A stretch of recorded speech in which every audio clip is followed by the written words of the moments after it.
Welcome to the March 27th edition of the PFF Forecast.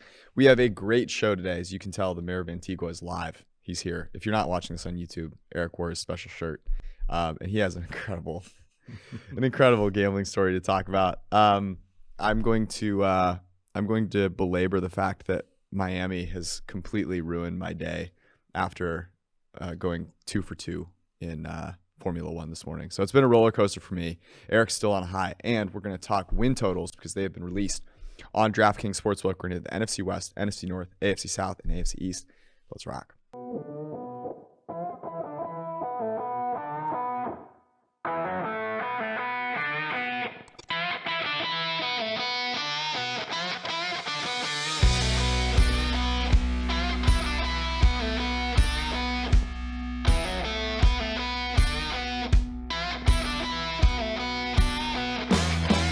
Told me the story before the podcast started, and I didn't quite get it. Fully appreciate how unbelievable this is. So I feel like you're wearing this shirt because you're very proud of the money that you're taking off the Antiguans.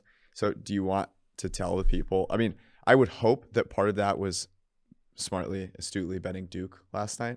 But what else? Well, I took the points with Villanova. It was part of my thing of that was absurd. So Houston was favored, right? In that game, it was 4.5. Yeah, but like so my it was what I talked about last week, and I don't care. Like I know Houston went like 1 for 20 from 3 or whatever. I didn't watch the game. This is how dialed in I am. I'm not even watching the games. I'm just betting dialed in is a nice turn of phrase for you to use. But it was sort of what I talked about last week, which was. Every single so Houston beats who they beat in the penultimate round. I don't remember. They beat a good team, and everybody's like, yeah, that's what's supposed to happen. I think ESPN, bless them, had Houston favored to win the tournament, right? Yeah. And there are 5 seed. This is the best 5 seed in the history of college basketball tournament. Blah blah blah blah blah. Villanova barely covered -5 in their last game, which And I'm just they're +2. It actually closed +3. So this is even one where I even broke my little rule again, which was fade everybody's favorite pick when it doesn't. When the number doesn't move, the number still moved. Now it's like I don't care. So I took Nova +3, +2.5 actually. So I was even on the dull side. I got negative cleave early, and that one was big. The other one, and again, I was betting offshore because, look, we live in Ohio. I kind of live closer to Dayton than I live in Cincinnati. So, I haven't been able to get back to a legal state since the combine. Mm-hmm. And gas prices are what they are, so I'm not making my weekly trip to make legal bets. So I've been betting offshore, just taking the money off the Antiguans. But my wife and my kids were going to the family farm for spring break, and that's in Wisconsin. So on the way is Indiana. So I text my wife and I go, or on the way out, I was like, and I just joked with her. I was like, hey, I still have some money. I emptied most of it out, but I still had some money left in my Barstool account from betting. And I made a joke hey, you should bet this game on your way. So they leave early. So I woke up just enough to hug them goodbye. Wife texts me. What a father figure. Wife texts me. She goes, what do you want me to bet? And I go, oh, wow. It's starting to rub off on her. So I know because this has happened to me before. Hold on. Can we just reset here? You're telling me that you just merely suggested, a mere suggestion, that your wonderful wife, mother of 2 adorable children, in the midst of a road trip, which, as adorable as your 2 children are, that just sounds like absolute hell. Dude, I mean, right? Absolute hell. They went on this trip for spring break because the kids are off of school. They went to the family farm on their own. I said, you don't have to go. I mean, I'll gladly take the house to myself for a week. Right. But and by the way, if you just happen to, in the midst of chaos, want to drop a few shekels on my Barstool account on a bet, let me know. Hit me up. So, but by the way, she did. And by the way, this is important because when you have automatic login on your phone, you sometimes forget the password or whatever. And in those situations, you cannot forget the password because if you log in an illegal state and then somebody else immediately logs in a legal state, 90 minutes away, they will suspend your account. So not only did I have to pick the right side, which of course I did. Who did you bet? The Utah. I mean, it was Portland under 157 in college basketball. It was the other tournament yesterday. My God. And it got negative cleave on it too, but it won. I hate to see that. But anyway, so not only do you have to pick the right side, you have to tell them the right password, because if you have to log in just to reset your password. Also, because if your wife did all of this and then you told her the wrong password, you're sleeping on the couch, buddy. Yeah, exactly. So, but yeah, so then she logged in, she bet it, won, fun time. Here's my question: Does she have the itch now? Well, so that's the funny thing. So again, this is like, but like my girls have started playing basketball this year, and actually my oldest. You were going to say your girls have started betting. No, I'm not done. Okay. So we've started watching basketball. We watched the women's tournament. Yeah. We'll watch the NCAA men's tournament, and they do like they'll bet. Like we'll watch a soccer game, and Chloe will be like, "Dad, I bet you $10 that it doesn't go over 2 goals." Wow. So they got the itch. I think Stephanie is like the least degenerate of the 4 in my family, my wife. That I would also presume that to be the case, only because you set such a terrible example for your children. That's amazing. By the way, Kansas has opened up an absolute can of whoop ass on Miami. I had Miami going to the Final Four. That was my shrewd pick. Was it because we're friends with Kevin? It has nothing to do with being friends with Kevin, actually. So Miami has this team of like old players. Like they're all like 23, generally 24. Good trait to have. And Jim Larinaga is a seasoned veteran of taking lower seeds far. Also, Kansas is, I talked about this. Kansas is one of the teams that I always end up falling in love with because they're athletic and good and have NBA players, and they always blow it. And they've managed to not blow it yet. I'm still alive though. I have Duke winning it all. So nice. One of my see, when I used to fill out brackets, and like I said, I've been bracket free for a while. I would always pick schools that like I had an affiliation with. Okay. And so like I would always lose because obviously I'd pick like my uncle went to Marquette. I had friends. The 1 year they had Wade. I had friends who went to Creighton Medical School. I almost taught at Drake. Like all those sorts of things. I'd pick these random teams. It's a good thing you've stopped doing that. Yeah, because honestly. Yeah, but now So I want to talk briefly about. Actually, I'll save it for the end. I'll save it for our recommendations. Okay. And we'll talk about that. Talk about that a little later. Okay, we are going to do some win totals here because they're live on DraftKings. Before we do, if you are a PFF subscriber and a member of the syndicate, good for you. By the way, met some members of the syndicate last night. I was at a wedding. Members of the syndicate. Did they ask where I was? No, they were just. I'm kidding. No, a lot of good people out there. Met some Formula One fans. My buddy John Wilkinson got married. Great guy. Fantastic wedding. Was in Cincinnati, which was hilarious because he's from Arizona.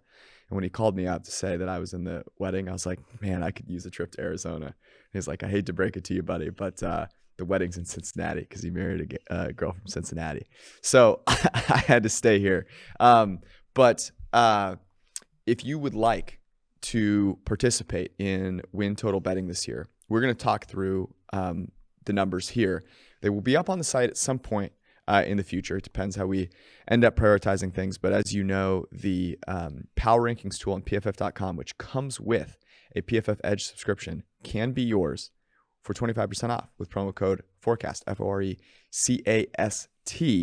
And that will give you all of our projections, the probabilities of teams making the playoffs, and also the ability to use the number that you get at your book to see whether we think it is a smart bet to go over or under per our simulations. So go to pff.com, get that all set to go. If you really love to bet, I encourage you to get the Elite subscription.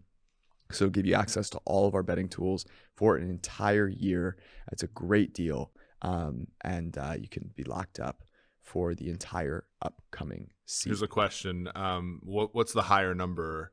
Number of drinks you had last night or number of points that Miami have scored in the second half of this game? They're close. They're within. I'm a what do you call it? Like an endurance guy. Yeah. So they aren't. They petered out at halftime. Can I just say this about weddings? If you're having a wedding out there, I have some recommendations for you. I love getting people together early, and I'm all for that. But if you're gonna have people get ready and start participating in festivities, and by this I mean the groomsmen and bridesmaids, right. Yep. At noon. Okay. The wedding's gotta be at 3 or earlier. Yeah, and the wedding is at like 5. See, no. It's just tough. Yeah. Okay. So I mean, I was prepared. I was ready to go. A buddy of mine who's also a tequila aficionado. That's what we drank for like 6 straight hours. The hard part with those is like, and look, I'm an expert. I've been a best man at 4 weddings. Okay? Look at you. So like I played the game. I agree with that. The problem is as I've gotten older and more cynical, I can't be like tipsy during the ceremony. I just can't, because there are going to be things that are said in that sermon. You're going to cry? No. Oh, you're going to laugh? Like giggle a little bit. Like there are going to be things that are said. Lack of self-control. Like I mean, that's the thing though. It was so long. Like the wait was so long that you're almost just like, you're just keeping, you're just sipping to survive at this point, right? You're not getting drunk. Oh no, absolutely not. You're just. And so it was a lot of fun when we got to, hang out for, a while before the wedding started. But that would be my tip to everybody is like, you got it. Let's close the window there. You got to close. There's nothing wrong, by the way, with like a 2 or 3 p.m. wedding. Like 0 things wrong with that. And in fact, like, have you ever been a part of a wedding where like after the wedding you like travel around the city and like go to like bar hop and stuff like that? I've not done that. That was a thing back when 10 years ago when I was in a bunch of weddings, and like that's pretty fun, and like it gives people a chance to go back to the hotel, put on decent clothes for the reception or whatever. Like there's nothing against the rules with starting the reception at like 5. True. You know what I mean? So I agree with that. Yeah, yes. Like there's nothing like. Thank you for tuning into the PFF Forecast Wedding Talk. Yeah. Okay, we're going to do 4 divisions: the NFC West, the NFC North, the AFC South, and the AFC East. Let's start with the AFC South. So we have the Titans, we have the Colts, we have the Jaguars, and we have the Texans. Let's start with the Titans here. By the way, these numbers up on DraftKings Sportsbook. 9.5 minus 110 to both sides. Yeah, this is one. I mean, or do we just want to like spitball our opinions, or do we want to give a little bit of a narrative? Like, what do we think here? It's up to you. This is gonna be the second straight year I've been low on Tennessee. I guess. Well, no, last year we liked them eventually because the Colts acquired Carson Wentz, but we make the number 8.7 or so. So it's not 9 isn't egregious, right? But you think about there was some defections for that team. There was also the fact they've now bought into 2 defensive linemen who are expensive but not that good, in Bud Dupree and then Harold Landry. Landry better than Dupree, but not and then in the defensive backfield they have not been good in recent years. They still have Ryan Tannehill. Now there's questions about whether A.J. Brown's going to want to be traded or not. So I think Vrabel's a good coach. I think Vrabel's on that sort of Tomlin trajectory where like he's not doing the right stuff in game. Like their play calling in the playoff game against the Bengals was an absolute abomination. But I think he gets players to play hard for him. But I don't think you can bet over this at all. Like I think that I think they come back to the pack this year. Well, if you are a fan of the Jaguars, as you have talked about a few times, then this seems like a nice way to bet that narrative a little bit. As you mentioned, we have, nearly a win less as a result of our simulations, and I think that is spot on. Ryan Tannehill struggled a little bit last year, and you can say that's because of Derrick Henry, who was missing for a lot of the end of the season. Obviously came back and played in the playoffs, and it didn't really matter. But no, it mattered. Actually, it was like bad. Well, right. Yeah, I mean, like it didn't matter in a good way. He was horrible. It didn't matter in a good way. I've got to say, this This is an under for me as well, if I have to go. And I think what we should do is force ourselves to make a pick one way or the other. Okay. Even though we don't necessarily, we're not necessarily going to bet every single one of these. I think you can tell by listening which ones we're stronger on. Yeah. Okay. Let's take a look at the Indianapolis Colts. So they are also 9.5 now with Matt Ryan. Yeah. What would this number have been with Carson Wentz? 8.5. Really? Okay. Yeah, I think we make. I mean, Ryan last year was worth about 2.2 wins above replacements. Mm-hmm. I think Wentz is about 1.5. I think the perception of Wentz declined as the year went on, especially in the second half. So I think they're an 8.5 win team. I think the Titans, are a juiced 9.5 or 10 if the Colts don't acquire Ryan. We make this number 9.4. So like we're kind of dead ass on this number. So if anything, we'd say under, I would say, but that's just tail risk stuff, Mm-hmm. right? That's Ryan is washed. That's Reich has lost his fastball. That's the Colts defense falters because Matt Eberflus is now the head coach of the Bears and not their defensive coordinator anymore. That's all kinds of stuff. One of the things I tweeted this out though, and like this is interesting. So when you looked at like linebackers not biting on play action, Bobby Okereke and Darius Leonard, two of the better linebackers in the NFL at not biting on play action. Do you think that, by the way, that's because they have a running back and a running game that, like, they are always, they're always facing, I guess, in practice or talking about as a team, and they're like, okay, we know that other teams are not going to be as good. We're not as worried about it, so we are going to be the shrewd ones there. I wonder if that has something to do with it. It could be. I mean, that's a very good point. But I've got to say, if I'm going to bet over one of these two teams, right? Easily Titans or Colts, it's 100% the Colts. And I said this last year, and I'm not necessarily doubling down here, but I don't think it's fair. And I talked about this last week with Matt Ryan. Last season was the first season that he was negative EPA per pass play. He is not that. If you think he fell off a cliff with arm strength, I don't know that that's necessarily the case. I think it was more so that the offense sucked. And in Indianapolis, he's going to have a really great offense, a great offensive line, and a fantastic coach there. So I'm going over on the Colts. We go now to the Houston Texans. Dare I say, a team on the come up. Okay, by virtue of simply offloading Deshaun Watson and his Pinocchio nose, which is seemingly gone throughout. Nose, huh? Yeah. I don't want to talk about the Browns' abomination of a press conference. I mean, the Browns press conference was so bad. It was one of the worst press conferences I've yet seen, but it got worse as the day went on. Well, Deshaun Watson wearing both Browns jerseys and flexing in front of like the stadium and like that was just like you got to read the fucking room. The culmination, the worst. I think actually the worst thing that happened after the, just a train ride of lies that started off was what came out later, which was that Jimmy Haslam gave veto power to his daughters, and that's how they took it seriously. I don't think that there's ever been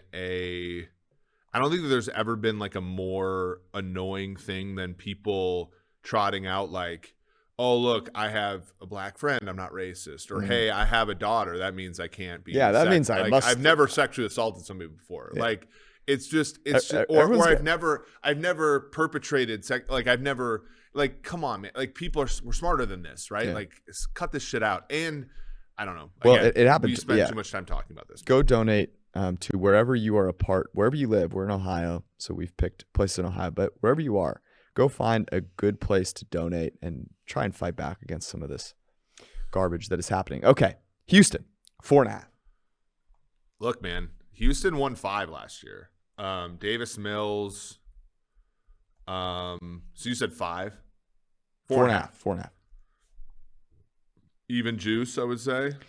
It is, well, it's a little juiced towards the under, minus 115. Wow. Okay, well, I think the only way you can bet this, unfortunately, I mean, I don't really want to bet these like terrible teams, but like the only way that you can bet some of them is over, right? Like as Houston showed last year, like there's going to be a game where the Chargers step on their own dick and lose to the Houston Texans. Who's the AFC West playing?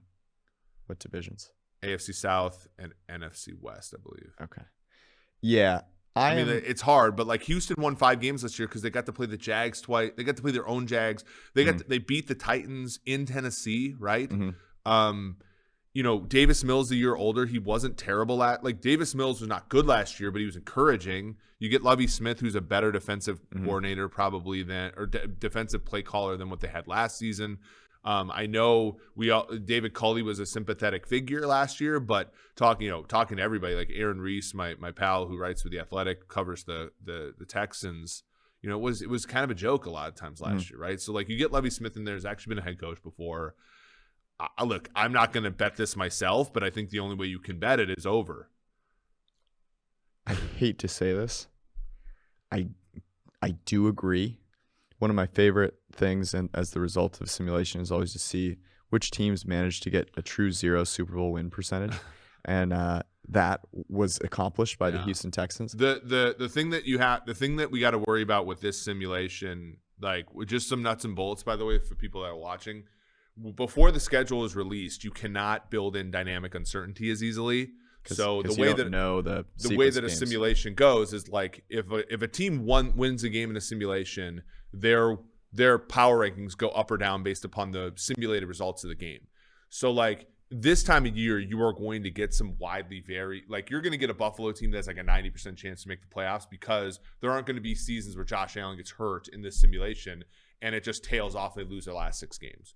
Or conversely, you're not going to get a Bengals team that goes from 25-1 to win their own division that goes to be a Super Bowl contender as frequently. It's going to come up on noise, but it's not going to be fundamental because we don't have the order of the games, right? So we're basically just simulating all 200 whatever odd games, making a playoff list, perpetrating their taking their playoff power rankings into the playoffs. So it's a little bit, but I still think Houston's probably got as close to a 0% chance of winning the Super Bowl as anybody. Yes, agreed. The Jacksonville Jaguars win total is 6.5, under minus 120, over is plus 100. This is your chance. This is your opportunity. Mm-hmm.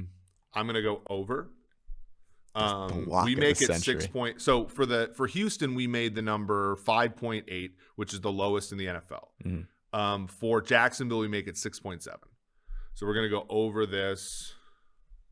So Jacksonville over 6.5. No, 6 minus 120. 6.5 minus 120. Don't you dare. Okay.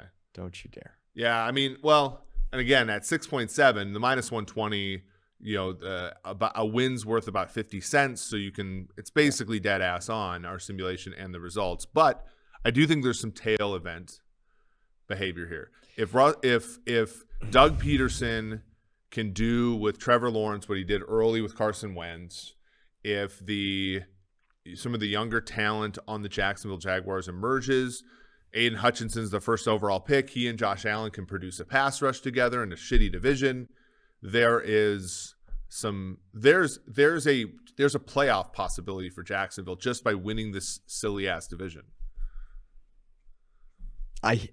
Look, if it were, you hate that this is true, but it is true. Like I do hate that it's true. I also love the fact that you're getting plus 100 over 6.5, and I think that this, the Colts lost to the Jaguars in a, anything can happen in this division because these teams are not very good. They're just not that good. I mean, the Colts are the best team in this division, and what are they? The 11th best team in the AFC. Mm-hmm. So. Yeah, I like the over here, and I'm gonna ride with you. Although I will say it would worry me that they've overspent on all of these receivers. Yeah, I mean, but that's not gonna hurt them this year, right? It's just not a shrewd move going forward. Okay, we move now to so we did the AFC South. We will now do the NFC North. your Minnesota Vikings. Staying with Kirk Cousins, of course. And competitive rebuild. Yeah, it's interesting. Both your teams are doing competitive rebuilds. How do you feel about that? Their win total's at 9, -110 to both sides. I do agree with you that the Chiefs are going to take a step back this year. -110 to both sides. Under. Here we make the number for like the nth straight year about 8.3 for the Vikings. Mm-hmm. The hard part is so when you look at the rest of the NFC, we're sort of in line with. So you look at the playoff probabilities. I tweeted those out Friday.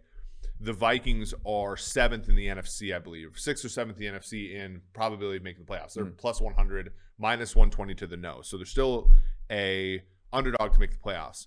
They are right behind Arizona, I believe, 6th most projected wins. Now, New Orleans has it's within like 1,000th of a win.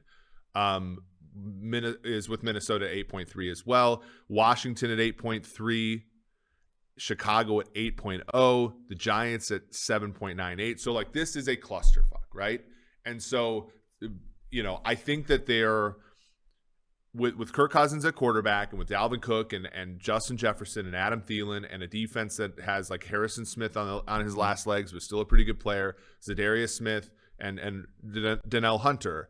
If they stay healthy, they're the best one of these kind of shitty NFC teams that's going to make the playoffs. So if you believe they'll stay healthy, this isn't over. If you believe that for the nth consecutive year that something's going to go wrong, then under's a good play. But under's tough here because there's just the NFC is so bad. Yep.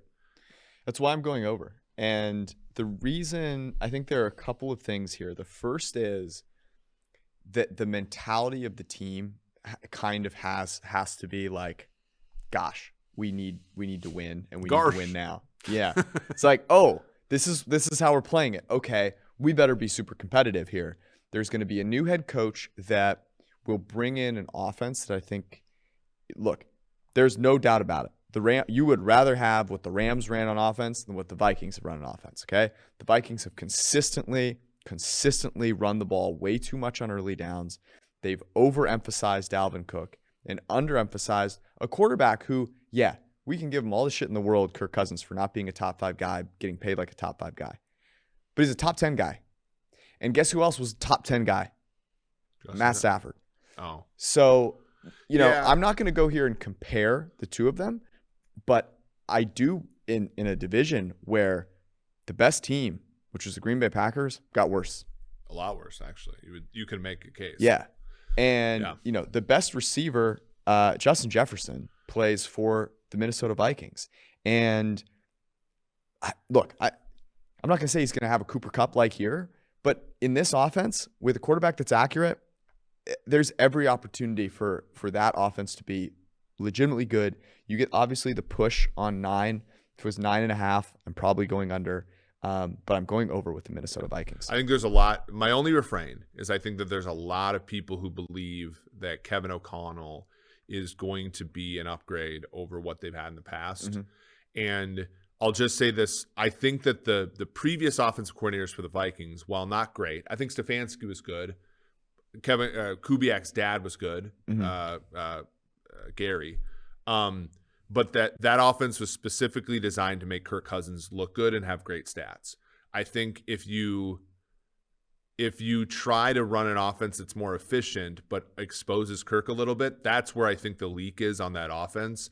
And O'Connell was the play caller in Kirk's worst professional year as a starter. So there's always this assumption that they're getting better at head coach. And I think that there's some mitigating factors in that season, though. Sure, there were. Yeah, a lot of injuries. And the Washington football team didn't want Kirk. Yeah. And so it was, look, 9's probably the right number. I'll just say that. I agree. The Detroit Lions. Over. 6 is the number, -115. Over 6, -105. Under 6. Let me ask you this. You're saying over, and I agree. I'm actually not. Our number is 5.99995. Okay. So we're dead ass on the number. And there's a variable that we plug in called tank, and we're not saying people are tanking, But like when a team like the Falcons starts Marcus Mariota, or a team like the Detroit Lions starts Jared Goff, we reduce our metric for that team a little bit going into the year, because it's just like there's not a lot of upside there. So well, I say I like Detroit's long-term plans this particular year. I think 6 is actually. I think 6 is solid. Here's what I'm interested in. The Lions have the 2nd overall pick. They have Jared Goff. How does your – so, like, if they were to draft Malik Willis at number 2 and I held an under here, I'd be excited. Not because I don't like Malik Willis, but, like, it's going to be, you know, I think he could be a really good player. I think it's overdrafting. But you're not – you know, there's a lot of variance there. They're not a good team. Probably going to lose. But if they keep Jared Goff, they don't draft a quarterback.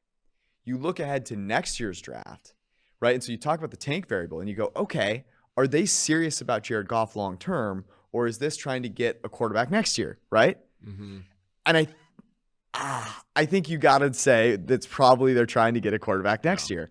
So I guess what I'm saying is I would lean under sort of in either of those scenarios, under 6. I don't love it.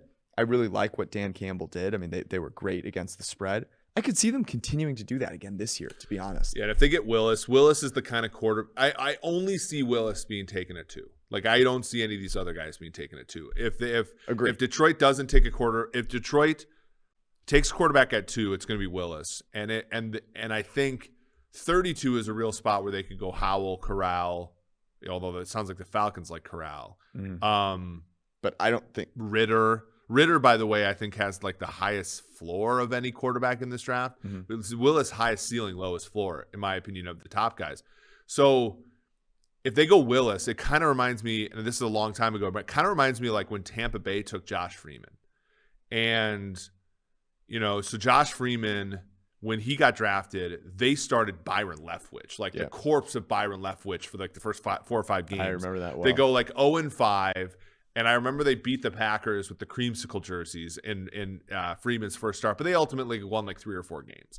That kind of feels like what Detroit is, right? Goff at this point is great. And actually, Goff, like, it was kind of surprising. Goff had a 67% completion, 6.6 yards per attempt, 19 touchdowns, 8 interceptions. Like, those are fine numbers for like a quarterback playing just well enough for you not to be a complete mess during these rebuilding years. That's the whole problem. That's the leak with this under, is that Goff could play well enough and this division's bad enough where they could win 3 or – I mean, they beat the Vikings last year, a team that was pretty good. They beat the Packers in a game where the Packers were, you know, trying to win for half the game. They beat Cardinals, who were a playoff team. They tied Steelers, who were a playoff team. Like, this team isn't, like, terrible. And they got a little bit better this offseason. Yeah, so 31st highest graded quarterback last year was Jared Goff, 60.7 PFF grade. Yeah, I'm going under. Next up, we have, who should we go with? I kind of want to save the Bears, the Packers for last, and so we'll go with the Chicago Bears, who are at 7, and dead ass 7 too. It's even on minus 110 on both sides. Okay, I want to hear what your thoughts are first on this. Well, look, new head coach, right? Eberflus coming over from Indianapolis. Ryan Poles from Kansas got out City. just in time. I love this. I can't wait.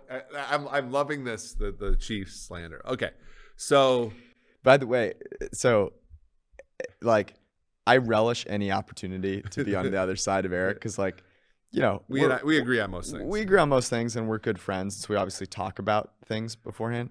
So anytime I get the opportunity to like really lean in on something, I try to. And I don't know, you guys would enjoy the fact that like every once in a while I got to remind Eric that I'm like leaning in a little bit. Okay. Yeah. Well, yeah. Okay. So here's the thing. I think I made a tweet like about 2 weeks ago when the Bears traded Khalil Mack, and I was like, the Bears are kind of wasting the first 2 years of Justin Fields, aren't like, in some ways, you know, the first year was kind of a mess where it was clear the coach didn't believe in the draft pick, and they it was bad.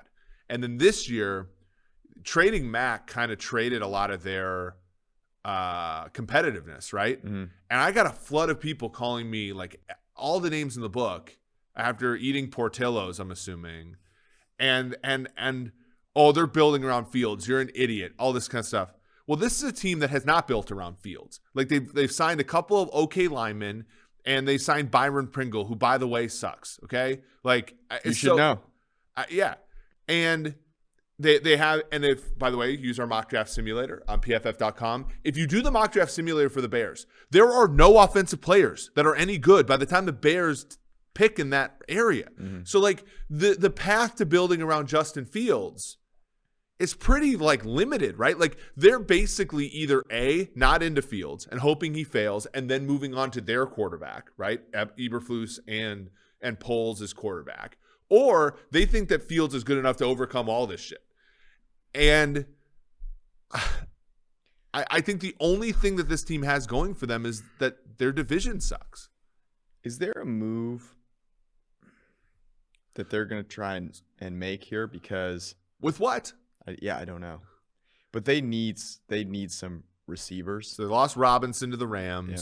Darnell Mooney had a 1,000-yard season, so he was fine. He's good. David Montgomery's a good running back. He's the most like frustrating good running back in the world. But let's just be real here. Like Darnell Mooney's good, but if you lead off your receiving core conversation with the likes of Darnell Mooney or like Cole Kmet, I mean Darnell Mooney, credit to him. I mean he's like his stats double, MVS or whatever. MVS is good. And we'll watch. Really good. MVS, to his credit, in 4 seasons in the NFL, accumulated a stat line that looks like 1 year of Cooper Kupp. You're right. And Cooper Kupp has as many Super Bowl rings as the Chiefs over the last one. We'll have the MVS conversation a little bit. It'll be very nuanced and not homerish on my part, but we'll have the MVS conversation. But what's funny, the reason I actually bring up MVS and like Juju Smith-Schuster and those guys, I don't understand why the Bears aren't trying to get some of these players that have some promise. Well, MVS was rumored to the Bears right at the beginning of free agency. And your point, which is really well made on the MVS thing, and the reason that you were excited about him is like the stat line isn't super impressive, right? But there are things that we can look at beyond the stat line that can give you some hope. And you're not paying him Tyreek Hill money, right? So like you're not hoping that he's Tyreek Hill. I am worried about the Bears. Their offensive coordinator is Luke Getsy, who was the quarterback's coach for the Green Bay Packers previously, and passing game coordinator in last season, 2021 season. Go ahead. I'm not sure that inspires a ton of confidence. Well, so here's where it could. So, and I talk about this with Wilson too in Denver with Hackett. Yes, but okay, sorry. Can you explain to me why are you confident in the guy that's like 4 rungs down the line in terms of making decisions? Right. So like part of me, I just said this, like I'm not confident in Kevin O'Connell because he got a contact high from Sean McVay. So like obviously this Getsy guy, like certainly like because my thing with the great Gatsby with Aaron Rodgers was starting to fall off in his career. Mm-hmm. And then he got LaFleur and he got Hackett and he got these people into the room and they made him. You look at his time to throw, you look at the throwaways, you look at all that. I've heard the promise for Wilson, by the way. Yeah, I've heard it was really the cleanse and the ghee butter. Yeah, but of course you got to get that shit out of your colon. But anyway, but that's the promise for Wilson, by the way, who for as good as he is, mm-hmm. if he got into a rhythm passing game and sort of did the stuff Rodgers did and stayed on schedule, I think that can make an offense pretty damn good. Fields, right? And I'm really looking forward to when we do the text analytics stuff because that was where Fields fell off in a lot of, because mm-hmm. we liked him a lot. Fields needs to be in a quick rhythm, quick processing offense where where his off structure stuff is a bonus and not the thing he goes to every single time something doesn't work. Right. And so to me, the problem with that is if your receivers are Mooney and Pringle, like they lost Jakeem Grant, they they don't have Kmet's a good tight end, but whatever. Like you got to be Fields has got to hit his back foot and throw rockets, and if he does that, I think over 7 is going to be a cinch. This Bears team, they won 7 last year with I think, a horrendous head coaching job and a roster that was declining and a bunch of injuries. So they could do that in a division that's gotten worse, as to the point of the Vikings and the Detroit Lions and the Packers. Yeah. But there's a huge floor here. Like, to me, if you're going to bet under on the Bears here, I'm gonna throw an over out there because I like Fields. I'm going to stick to my prior there. But if you like under here, I would bet an alt under. I'd bet like under 4.5. I bet under 5 because this thing is going to get ugly. I don't think this Bears team is going to go 7-10. I think it's either going to be 9-8 and oh my gosh, look at Justin Fields, or it's going to be a freaking nightmare. And they're going back in the draft for another QB. We're spending a lot of time talking about the Bears, but here's why I'm nervous about their offense. Justin Fields is not Aaron Rodgers. Justin Fields is also not really Russell Wilson. What he is one of the best athletes on a football field at any given time. And you need to build an offense. This is not like people sometimes think. You hear people say, "Oh, you need to take advantage of guys' athleticism." They're like, "Oh yeah, it's because he sucks at throwing and he can't throw." No, it's because you need to take advantage of your superpowers, and that's a legit superpower. Now, I don't know that the guy that was the passing game coordinator for Aaron Rodgers, when you have Aaron Rodgers, Matt LaFleur, and Nathaniel Hackett all making calls well over him, is prepared to do that. Because you don't have receivers that should be getting open all over the place. You don't have a great offensive line. Justin Fields, and one of the problems they had last year was they didn't have a creative offense that leveraged some of his abilities. So I think I'm going under. Okay. Yeah, I think that's fair. Our numbers are closer to 8 than 7, so this is another place. But last year, we like Bears over 7. They got to 7, right? No, they got – that was it 7 and 10, or was it 6 and 11? I can't remember. Anyway, so they didn't quite do what we thought last year. Let's go to the Green Bay. The Green Bay Packers. Now, this one is going to be very interesting. That is 11. Over is minus 125, which doesn't surprise me a lot, obviously, because of their in-season success over the past few years. Under is plus 105. We make it 10.99, so we would be under here. I think that's the only really way you can go, right? Yes and no, right? Because I know that Devontae Adams is amazing.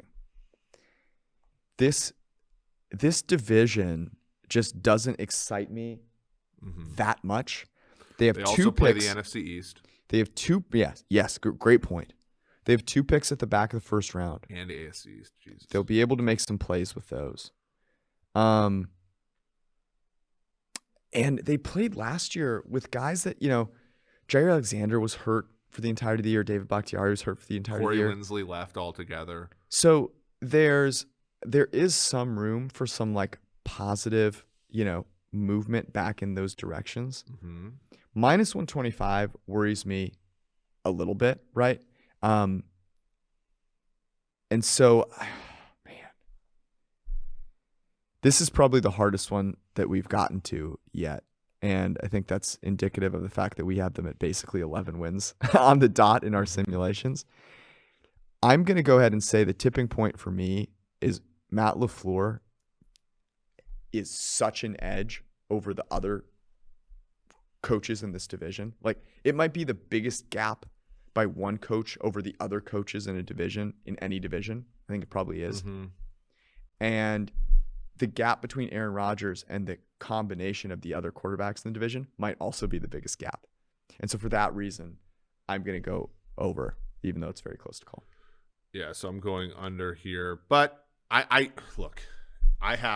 took some Packers to win the division at minus 160, which felt really good before Adams, because it moved out to like -2. It's now like minus 175.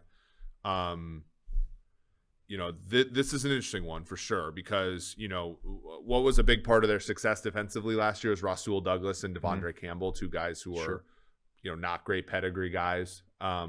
They bought into both of those guys for $7 million, I think, in the case of Douglas, $10 million in the case of Campbell.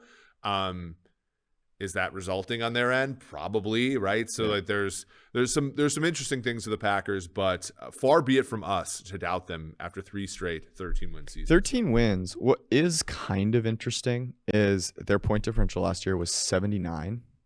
The Colts had a better point differential than they did last year. We got to get Nagler on to talk about it.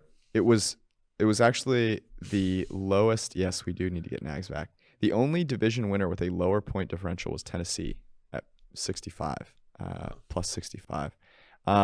Packers had that big loss week 1 to the New Orleans Saints, right? And then they had a loss in week 17 or week 18 to the Detroit Lions, which they were, I think, leading at halftime, and then they pulled their starters. So a little bit misleading, but still, like, even if you make that like plus 100, it's still not that impressive for a 13 and 14. I mean, it's not that impressive, right? Especially in a division where, look, the other 3 teams were all negative point differential. The only other division that had that was the AFC North, right? So like they also played in a shitty division. Okay. Before we move on to the next division, want to make sure that you guys are aware, in case you didn't know, you can bet on these, and you can bet on them right now at the DraftKings Sportsbook and the DraftKings Sportsbook app. By the way, there's also something going on called basketball, and you can bet on that also at DraftKings, the unofficial sports betting partner of the NFL and the NBA. You can use promo code PFF right now, and when you sign up, you can bet just $1 and get $150 in free bets when you do so.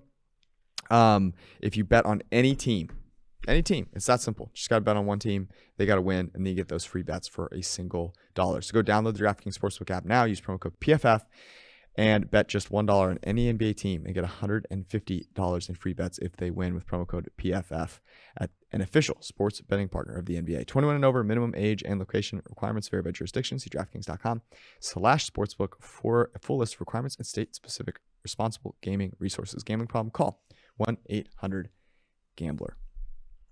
Okay. Do we want to give? Let's go one more division at least. Let's do the NFC West. Yeah. The best part about 12 divisions, right? There's 12 divisions. Yes. No. It was 8 divisions. Oh, I was going to say we could split it in 3, but let's just do 3 for now. We can figure it out. We'll figure it out. There's plenty of offseason 12 playoff. Well, there are 14 playoff teams now. There you go. I'm so mixed up now. 17 games, 14 playoff teams. But all right, which one do you want to do?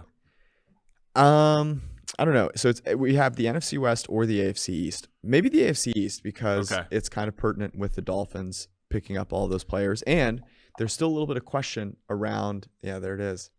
There's still a little bit of question around the NFC West and who's going to be playing quarterback there. So let's do AFC East. And let's go to, who do we want to start with here? Do you want to start with the Bills? Yeah, the Bills are probably the easiest one, right? Like, yeah. And so if you look at Buffalo, and I don't know why I can't find them here. 11.5 overs minus 135. So the market thinks that they are a house. This is also they're the Super Bowl favorite, right?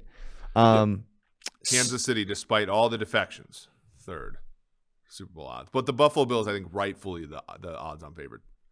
I disagree with that. I don't think I don't think it makes sense for the Bills to be the odds-on favorite when they play in such a hard conference. Yeah, the odds-on favorite should be the Tampa Bay Buccaneers. Okay, so yeah, let's restrict this question a little bit. If they should be the favorite in the AFC. Okay, I'll take that. And then if they get to the so again, this is where the daylight and the probabilities are in your mind. If they get to the Super Bowl, they should be favored over any NFC team, right? Yeah, but I don't think it's by a lot. Yeah. Okay, so if it's Bills Bucks right now, I'm making it Bills minus 2.5. If it's 3, if you're giving me Tom Brady with 3, you're just taking 3. I'm taking TB12. Yeah. No Buffalo shit. In our simulations, just a hair over 11.5. So does that mean our simulation's dead ass on here? But minus 135 is yeah. I mean, I'd still bet over just because that team's a house, and they have, other than the South, they can run away and hide in that division. More not relative to some of these NFC divisions, but like relative to the AFC West or the AFC North, right? Mm-hmm. Like they have as much as I'm bullish on the Jets long term, like I think the Jets are still a sweep for the Bills easily. I think the Dolphins, people got mad at us for the Tua opinion last week. Who is it? 2-and-on is what it's called now. 2-and-on, baby. 2-and-on wants our heads. And then I think the Patriots are another one. Like, I mean, what if Patriots have Bill Belichick? By the way, people are using the fact that Tua, which it's true, is 3-0 against Patriots. Oh wow, That's a lovely. So week 1 last year, when the Dolphins turned it over, when the Dolphins were outgained by whatever, I don't remember how much, but they were clearly outplayed by the Patriots at home, in New England, but lose 17-16 or whatever. That one counts in Tua's ledger. Man, I really like the Tua non thing though. I think it's hilarious. Yeah. So over here, right? Bills. The league. It's very hard to take under. I don't think this is one that I'm going out and betting though, and there are a couple reasons for that. The first is when you go in, now as the favorite, this is the first time they're going in as a favorite, and they haven't even played in a Super Bowl yet. Yeah. And there were times last season where, man, there was some struggle. There are games that just did not look good. I mean, the Jags game is one that sticks out where, Allen and the entire offense just kind of struggled. And I do think there's going to be a little bit of this. And tell me if you agree. They need, as much as they want home field, and I think, obviously every team's going to want that, there's got to be a little bit of, we need to make sure that Josh Allen isn't taking a bunch of hits. He takes a lot of hits, man. Well, and they run with him a lot. And you want to win a Super Bowl, you got to give him as much of a chance in the playoffs as you possibly can. I would be more worried about him being fresh in the playoffs than I would be trying to get the number 1 overall seed. Here's the thing that worries me a little bit, because Sean McDermott did come out today and he said they wanted to run Josh Allen less, that makes sense. I mean, you remember the end of the first half in the Chiefs game where Josh Allen just was like, I'm picking up yards. Yep. He drags Frank Clark out of bounds. Like, the guy is just an absolute monster. And he, other than his rookie year, he's never been hurt, right? That's the leak there, is that he plays a style of football, and everybody would come at us about, like, I remember tweeting out like, hey, Lamar Jackson's, runs a lot, but there's no reason to believe he's going to be hurt any more than any other quarterback. And of course, like, when he got hurt, the Ravens, went to shit last year. And I think the same thing's probably true about Buffalo. The other thing there's 2 things that worry me about this Bills team, and only 2. Did they go too far in on Vaughn? Right? That was a big contract to give a 32, 33-year-old edge player. Mm-hmm. And the combination of losing Dable and the rumors that they're going to take Breece Hall in the first round. Oh, Breece Hall in the first round. Yeah. Would be Breece Hall, by the way, minus 200 to be the first running back chosen the last time I checked. It could even be higher. That would be reminiscent of the Clyde Edwards-Helaire pick. It's a luxury pick. Look, Bills, tell me a Bills need. Oh, they don't have any. Well, running back then. Like, that's how you fall into these traps, right? That's how you have to trade Tyreek Hill 2 years later. Like, that's like someone who like gets a raise and they look at their their financial situation. They go, oh, well, now I can pay all my bills. So what should I do with this extra money? And they're like, going on a trip. Yeah.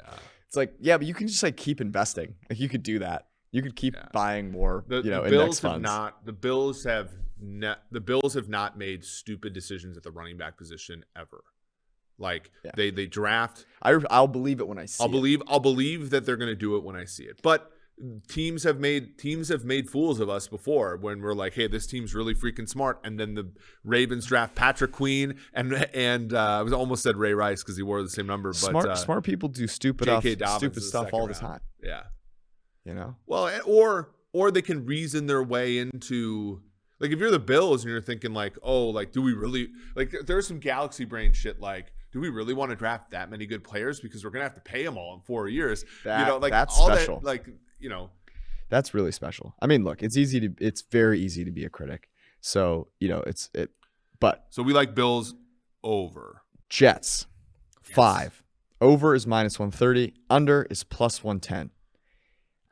There's nowhere to go here but over, right? No, there is actually. It's called under. Did you see Braxton Berrios and Zach Wilson's shirts? Instagram? Very cute. You know what I saw? I mean, I really like Braxton Berrios. I think Braxton Berrios had maybe the best season above replacement of any human on earth last year. Really well done. Number 6.2 wins. Really well done by him. Let me. I have to appeal to your sensibilities. Let me say something here. What would you put the probability right now in your mind of Zach Wilson being a complete disaster 33%. Yeah. I think it's at least 33%. Yeah. Because last year, you can look at, say, Josh Allen as an example here. Josh Allen in his first couple of seasons was wildly inaccurate. And he was able to overcome that and fix that. He had some very special abilities running the football, and like his arm is built different. Zach Wilson's arm isn't built different. He's not Josh Allen.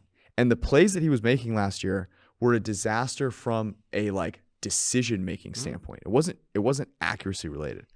Well, that's the biggest worry because it's not comparable to Josh Allen. Josh Allen could not throw the ball into the ocean at Wyoming or Buffalo before. In his last year at Wyoming. And so here's where I will be a little bit positive, okay? When I look at the Jets offense, CJ Uzomah is an NFL tight end. Corey Davis is an NFL wide receiver. Elijah Moore and Denzel Mims are NFL wide receivers. And on the offensive line, you have Becton, who performed well as a rookie, coming off an injury. Elijah Vera Tucker had a decent season last year. McGovern's a good center. Laken Tomlinson, former Niners, a good guard. And not Noah Fant, but George Fant, all these years later, has become an average NFL tackle. Mm-hmm. They don't have this preposterous statement tournament 1 seed here, but they don't have a weakness on offense that's glaring, except for Zach Wilson. So that is the situation to put a guy like Zach Wilson in. Mm-hmm. They also have 2 first-round draft picks, and they're both in the top 10. So when I was going through, and we're going to do this Wednesday, I hope, if there's another NFL news thing that gets in our way. But when I was looking at the Jets, and you look at their secondary, they got DJ Reed, they have Hall, they have Joyner and Whitehead, who they came over from Tampa Bay. The defensive line is Franklin Myers, who they just re-signed to a big deal. Carl Lawson, who was injured last year, but is a pretty good defensive end. There aren't that many holes on the Jets. There's just not that many elite players, right? That's the hard part. There are almost, you could say, 0 elite players on the Jets. Well, but part of getting above, and this is part of my worldview on the Bengals and why they should have taken Jamar Chase last year was it's actually not that hard to go from wherever the Jets were, 4 wins to 7 wins, 8 wins. It's really freaking hard, and I think Cleveland has figured this out, right? It's trivial to go from no wins to 7 wins. It's going from 7 wins to 11 wins in a Super Bowl. Really challenging. That's where it's really hard. I think the Jets have it figured out of getting to 7 wins. The leaks here are the conference is really hard and Zach Wilson. But Zach Wilson, let's give LaFleur's brother a chance. Let's give Salah a chance. Okay. To me, that's where I am on this team. I'm not saying they're going to make the playoffs. I'm saying they're going to win more than 5 freaking games. Also, the two top 10 picks are interesting because they're in a position to grab. I know people will get mad at this, but I don't even hate taking 2 receivers. Yeah. There's no one on this roster to this point. There's no one on this roster who is so good that the Jets can't pick a guy to take his place either. That's another part.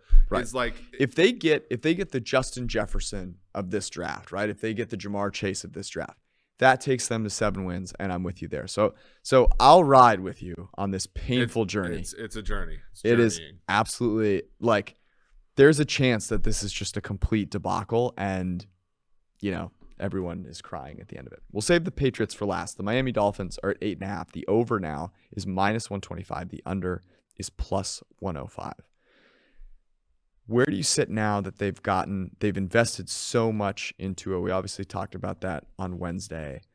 8.5 to me is really saying, hey, we don't have a ton of faith in Tua. Right? I mean, their win total was 9 going into last year. So you're telling me they acquired, think about this.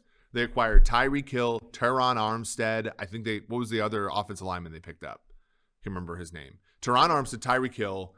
Defensively, they kept Emmanuel Ogbah. They kept Christian Wilkins. Byron Jones, Xavier Howard are still there. Javon Holland. Javon Holland was brilliant last year. They didn't know this at this time. Yep. All these things were known. And they picked up an offensive scheme, by the way, that got more out of every air yard thrown than any other offense on planet Earth. Are you concerned at all? So let me bring this thing back. So I made a tweet. I don't know if you know this, but like Tua and Patrick Mahomes had the same ADOT last year. Wow. So like that's what the two high looks can do to you, and what the two high looks can do to guys like Hill. It was like 30th or 34th or something like that. Tyreek Hill last year, 2.3 yards average depth of target shorter, but also 1.3, 1.4, 1.5 yards after the catch less. He had the heel injury, things like that. Like, you have Waddle, you have Gesicki, you have Hill, you have Mostert, you have some Edmonds, you have some real players on that team.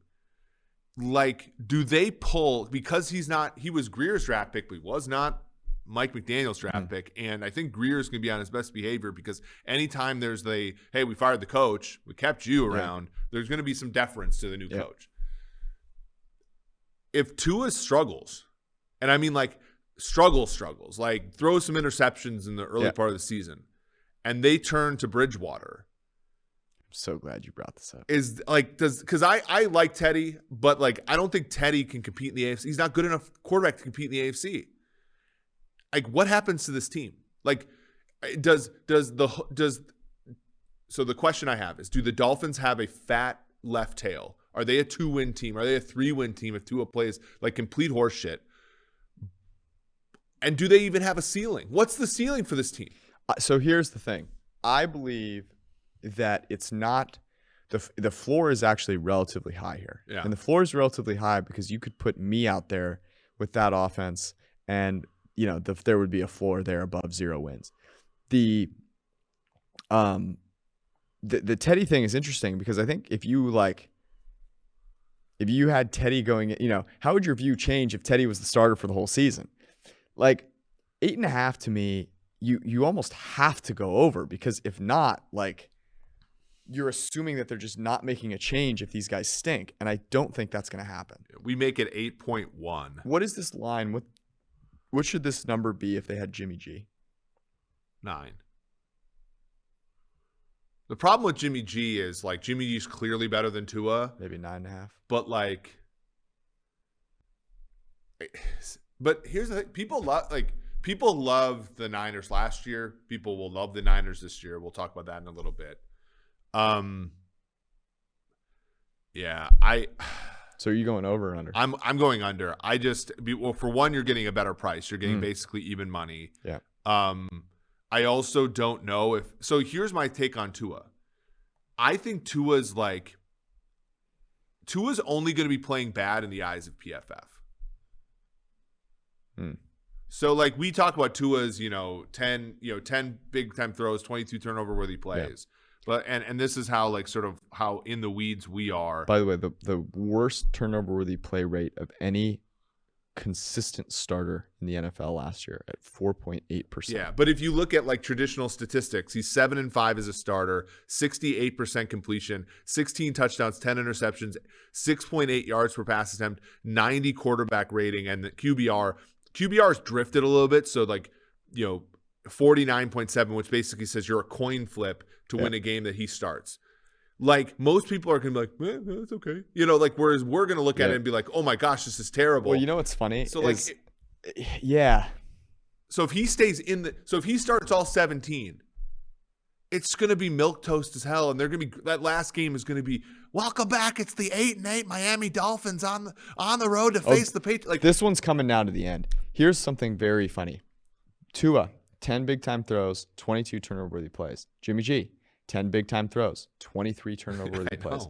The similarity there, I think the similarities are abundant, right? The similarities are absolutely abundant. The thing that Jimmy continually proved is that everyone loved that guy, and he made, to your point that you've made many, many times, which is really, really good, that dude threw what was called. Mm-hmm. We're going to find out if Tua can do that. Yeah. Okay, let's close it out with the New England Football Patriots. The New England Patriots made this big splash last offseason, right? They went out and signed a bunch of people. They then went and drafted Mac Jones. And it was a really weird season, right? Got off to a slow start. Then all of a sudden they were like Super Bowl contenders, and then it went and completely tanked, and Mac Jones did not look good. Their standing in Football Outsiders model shows how wrong you can be if you don't do dynamic updating, because like week 12, I think they had them at like 33% to win the Super Bowl, which is tricky. Not fantastic. 8.5 is the number. Over -125. Under plus. Another team whose win total has gone down since last year, despite what were they 9-8 or 10-7, and they made the playoffs, got absolutely drilled by the Bills in the playoffs. Patriots last year. So I was talking about J.C. Jackson a little bit with the whole being helped out by Gilmore, and then the one year he's the number one corner.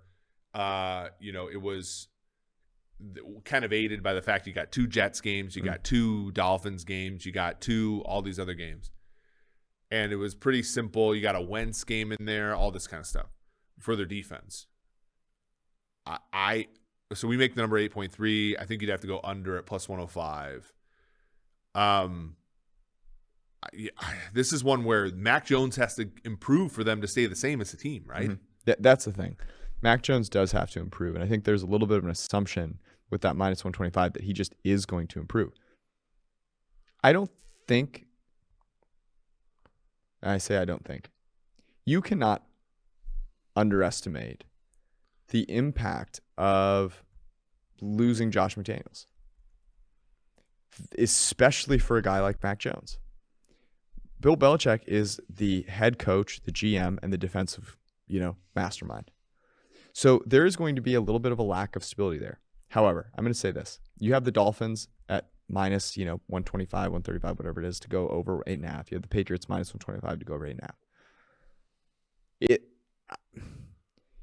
I feel like I would feel like an idiot if I had to bet over on one of those and I bet over on the Dolphins instead of the Patriots. Well, this is one, and we're not going to see these yet, but they'll come out. Right now, you basically have the same exact number for the two. I would take the Patriots more wins than the Dolphins. Yep. Basically at a pick 'em. Same here. -110 both sides. Like, there's so much unknown with the Dolphins, and in an ideal world, those pieces all fitting together, Tua playing well, sure.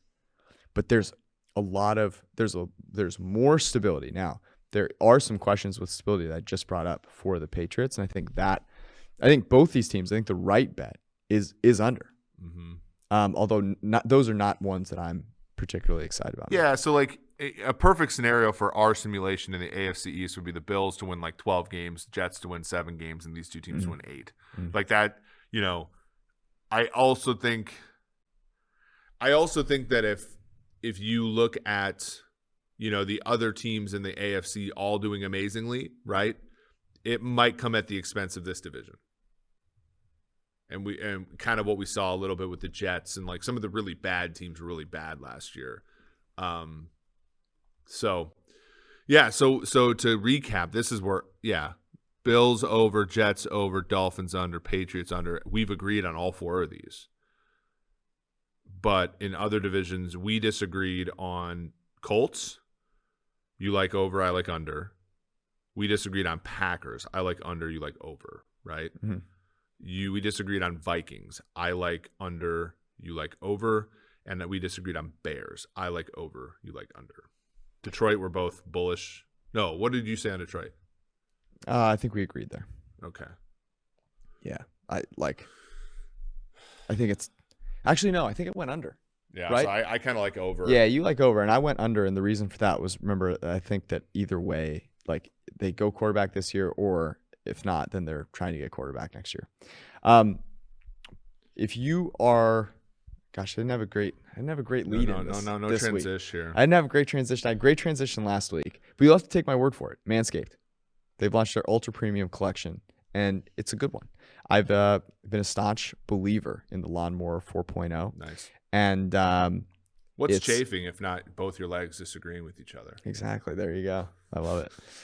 Use promo code PFF and get 20% off plus free shipping with promo code PFF, as I just mentioned. In addition to the Lawnmower 4.0, you can lather up 2-in-1 shampoo and conditioner. Make sure that you're smelling good. Also, dry off and then moisturize with hydrating body moisturizer. If you don't moisturize, you could be in bad shape. And then use Manscaped deodorant, which they have deodorant for all areas, and it works really, really well. Plus, Manscaped lip balm, I could use a little bit right now. It's kind of cold and windy out in Cincinnati. Get your lips chapped. Not a good sign. So get 20% off plus free shipping with promo code PFF at manscaped.com. That is promo code PFF, manscaped.com. All right. I have a recommendation. I'm just going to follow up on F1 and my F1 talk for this week. So I was a little behind. I had to watch qualifying this morning, and try and get grinding the tape. Try and get my mind right. Yeah, you don't want to be an idiot and just like not watch qualifying and then bet something and feel like a complete moron because like cars can like look really bad or have some sort of issue or whatever. So last week I bet Leclerc, who was in pole position, but was actually not the favorite. Verstappen was the favorite. People just thought, he had a little more. He was the defending champion. He's kind of figured it out a little bit more. The Red Bull car looked really, really good. And Leclerc pulled it out. He's like plus 185. This week, though, Verstappen was sitting in fourth at the pole. So starting the race in fourth. And when you start the race in fourth, that means there were 3 cars faster than you, in qualifying. Both Ferraris and then also his teammate, Sergio Perez. But so I had to bet Verstappen. It just felt like too good of a deal. Got him close to 3-1, plus 275. He was able to eke one out, just barely. But it's going to be an absolute battle with him and Ferrari. So somehow I've gone 2 for 2. Somehow you managed. Somehow. I also placed 2 bets on 2 drivers to go top 6, Hamilton and Magnussen, for like half a unit. I bet a couple of units on Verstappen. Those 2 did not hit, although the process was sound. They got a little screwed by when crashes happened. Okay. It didn't allow them to change tires during that point in time. And so they got it was just unlucky. But I think both of them, especially the Hamilton pick, was a sound one. And I'll continue to move strongly into next week's race. Love. I did not look.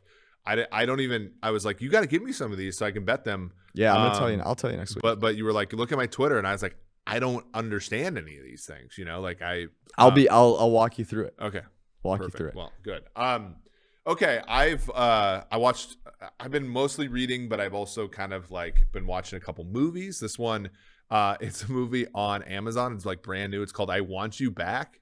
It has Charlie Day of Horrible Bosses and Always Sunny in Philadelphia fame. He's really good. Jenny Slate is also very good. Pete Davidson makes a random appearance, which is really funny.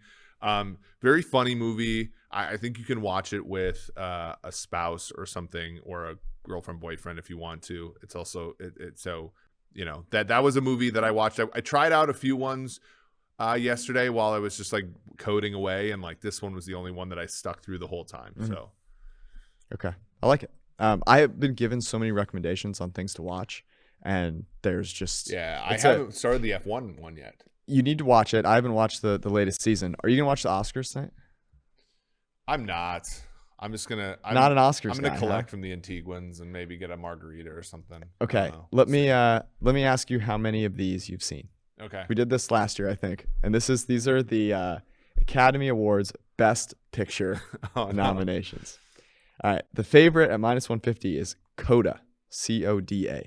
Okay. Have you seen that? No. I have no idea what that's about, but it's the favorite, minus 150. Second favorite, plus 110. The Power of the Dog. Okay. You seen that one? This is actually a story about the Detroit Lions. No. Of course not. They're a cat anyway. But they were an underdog all last season. True. Then, so those are clearly the 2 favorites. 14-1 is a movie called Belfast. You seen that? No. Okay. I'm just so bad. Like 35-1 is West Side Story. Okay. 40-1 King Richard. 50-1 Dune. 65-1 is Don't Look Up. That's the Leo. I recommended that. Yep. I've seen half of that. Licorice Pizza is 80-1. Drive My Car is 80-1, and Nightmare Alley. I have almost no like desire to see any of those movies. I couldn't. Yeah. I think I saw some ads for Licorice Pizza. That movie did not look very good. So there's your Academy Awards. It should be a lot of fun. Hopefully you're betting basketball instead. That was our podcast. We appreciate you all. We'll talk to you on Wednesday. Peace out.